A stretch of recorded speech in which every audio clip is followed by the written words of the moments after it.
দাদা আমি ক্লাস 11-এ 60%-এর উপরে নম্বর পেয়েছি, আমি কি স্বামী বিবেকানন্দ স্কলারশিপে নতুন করে অ্যাপ্লাই করতে পারবো?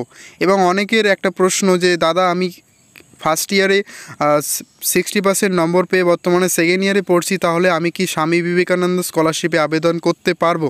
তো এই দুটি প্রশ্ন কিন্তু তোমাদের অনেকের মধ্যে কিন্তু ঘুরপাক খাচ্ছে, কারণ তোমরা ক্লাস 11-এ কিন্তু আবেদন করতে পারোনি, এবং যারা বিএ পড়াশোনা করছো তোমরা কিন্তু তোমাদের ফার্স্ট ইয়ারে তোমরা অ্যাপ্লাই করতে পারোনি স্বামী বিবেকানন্দ স্কলারশিপ, এবং তোমাদের পাশাপাশি তোমাদের বন্ধু বান্ধবীরা কিন্তু এই স্কলারশিপ থেকে টাকা পেয়েছে, কারণ তারা মাধ্যমিকে 60% নম্বর পেয়েছিল এবং এইচএসে তোমাদের হায়ার সেকেন্ডারিতে 60% নম্বর পেয়েছিল।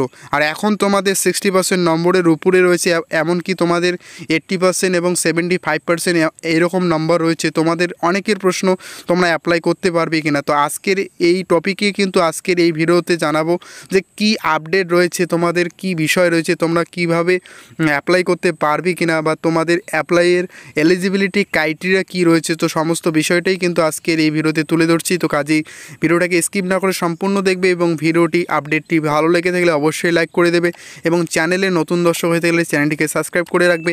আর এরকম তোমাদের প্রশ্ন কার কার মনে রয়েছে অবশ্যই কমেন্টে জানাবে, এবং তোমাদের অবশ্যই আজকের এই ভিডিওতে ডাউটটা ক্লিয়ার করে দেবো। তো স্বামী বিবেকানন্দ স্কলারশিপে অ্যাপ্লাই করতে গেলে তোমাদের প্রথমত প্রয়োজন এলিজিবিলিটি 60% নম্বর, এবং পশ্চিমবঙ্গের বাসিন্দা অবশ্যই হতে হবে, এবং পশ্চিমবঙ্গের যে কোনো সরকারি কলেজে বা স্কুলে পড়াশোনা করতে হবে। তো এটুকুই কিন্তু ক্রাইটেরিয়া ছিল, এবং এর পাশাপাশি জানাবো যে তোমাদের আরও কিন্তু কয়েকটা ক্রাইটেরিয়া রয়েছে, যেগুলো কিন্তু ফুলফিল না হলে তোমরা এই স্কলারশিপে এলিজিবল নও এবং তোমরা টাকা পাবে না।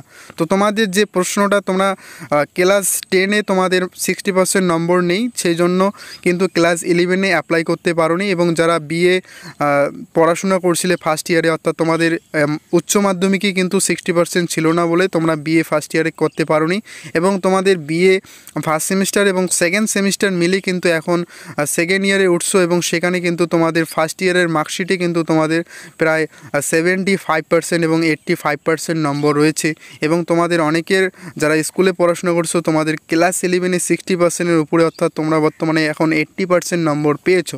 তো তোমাদের এই স্কলারশিপে আবেদন করতে পারবে কি না, তো তোমাদের এই প্রশ্নটা এবং এর পাশাপাশি কিন্তু নবান্ন স্কলারশিপের যে এলিজিবিলিটি ক্রাইটেরিয়া রয়েছে এটাও কিন্তু তোমাদের বলে রাখবো, যে তোমরা সেই স্কলারশিপটাও করতে পারবে কি না।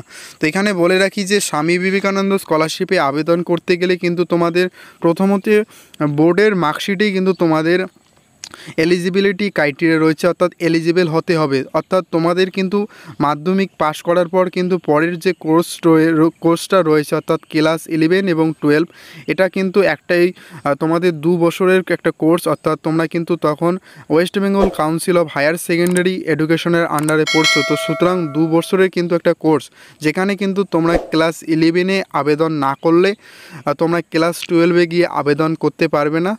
আর সেক্ষেত্রে তোমাদের যদি 90% বা 99%ও থেকে থাকে, তাহলে তোমরা ক্লাস 11-এ এলিজিবল নও। তো তোমাদের অনেকের প্রশ্ন হবে, দাদা আমরা কি অ্যাপ্লাই করতে গিয়ে ট্রাই করব?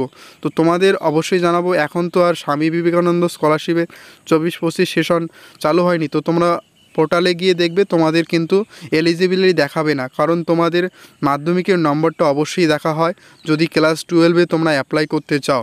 তো সুতরাং তোমরা কিন্তু অ্যাপ্লাই করতে পারবে না। এবং এর পাশাপাশি জানিয়ে রাখি, যারা ক্লাস 10-এ 60% ছিল, ভুলবশত এই স্কলারশিপের নাম জানিনি বা তারা অ্যাপ্লাই করেনি, এখন কিন্তু তারাও কিন্তু ক্লাস 12-এ এসে কিন্তু অ্যাপ্লাই করতে পারবে না, এবং তারা কিন্তু চাইলেও কিন্তু আর এই স্কলারশিপ থেকে টাকা পাবে না। এবং এর পাশাপাশি যারা বিএ কলেজে পড়াশোনা করছো বা বিএসসিতে পড়াশোনা করছো, তোমাদেরও কিন্তু একই একটা প্রশ্ন চলে আসে কমেন্টের মধ্যে, যে দাদা আমরা সেকেন্ড ইয়ারে বা থার্ড ইয়ারে পড়াশোনা করছি, আমার সামনের ইয়ারে অর্থাৎ আমার ফার্স্ট ইয়ারে 75, 80% বা 85% নম্বর রয়েছে, আমরা কি এই স্বামী বিবেকানন্দ স্কলারশিপে অ্যাপ্লাই করতে পারবো? তো তোমাদেরও কিন্তু একেবারে এলিজিবিলিটি নো রয়েছে, অর্থাৎ তোমরা কিন্তু এলিজিবল নও, কারণ তোমাদেরও কিন্তু এই স্বামী বিবেকানন্দ স্কলারশিপে এইচএস পাস করার পর 3 বছর, অর্থাৎ এখন তো বিএ ক্লাসে 4 বছর চলছে, তো 4 বছর কিন্তু রিনিউয়াল করা যাবে, অর্থাৎ নতুনভাবে কোনোভাবেই সেকেন্ড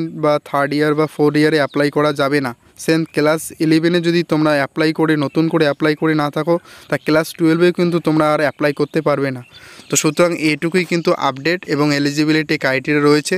সুতরাং তোমরা আবেদন করতে পারবে না এবং তোমরা অন্যান্য স্কলারশিপগুলি ট্রাই করতে পারো। অন্যান্য স্কলারশিপের জন্য অবশ্যই আমাদের চ্যানেলটি সাবস্ক্রাইব করে রাখবে। অন্যান্য বেসরকারি স্কলারশিপ রয়েছে, যেহেতু তোমরা অনেক নম্বর পেয়েছো, তো সেহেতু তোমরা বেসরকারি স্কলারশিপগুলি থেকে কিন্তু টাকা অবশ্যই পাবে। সেই সমস্ত স্কলারশিপগুলি নিয়ে কিন্তু আমাদের চ্যানেলে ভিডিও চলে আসবে।